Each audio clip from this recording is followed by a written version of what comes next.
মৰমৰ ছাত্ৰ ছাত্ৰীসকল আজিৰ ভিডিঅ'টো বিৰাট ইম্পৰ্টেণ্ট হ'বলগীয়া আছে কাৰণ আজি এইটো ভিডিঅ'ত মানে ইমান ইম্পৰ্টেণ্ট কিছুমান MCQ আলোচনা কৰিম যিবিলাক তোমাৰ জীৱনত গোটেই জীৱনটোতে লাগিব লগতে 9ত যিবিলাকে ফাইনেল এক্সাম দিবলগীয়া আছে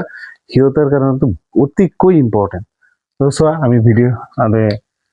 কোৱেশ্চন কেইটা আলোচনা কৰি লওঁ গাখীৰৰ পৰা মাখন পৃথকীকৰণ পদ্ধতিটো লিখা গাখীৰৰ পৰা মাখন পৃথকীকৰণ পদ্ধতিটো কোৱা হয় অপকেন্দ্ৰিক পদ্ধতি এটা অপকেন্দ্ৰিক পদ্ধতি সাগৰৰ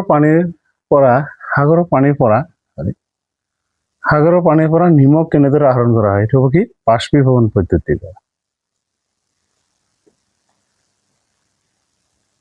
বাষ্পীভৱন পদ্ধতিৰ দ্বাৰা কোনে পোন প্ৰথমে মৌল শব্দটো ব্যৱহাৰ কৰিছিল এইটো কি ৰবাৰ্ট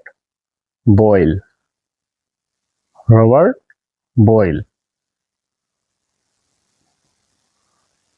তো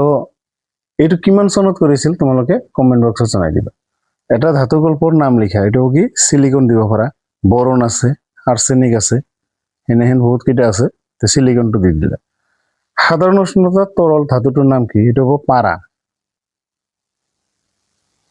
আৰু সাধাৰণ উষ্ণতাত তৰল অধাতুটোৰ নাম হ'ল ব্ৰোমিন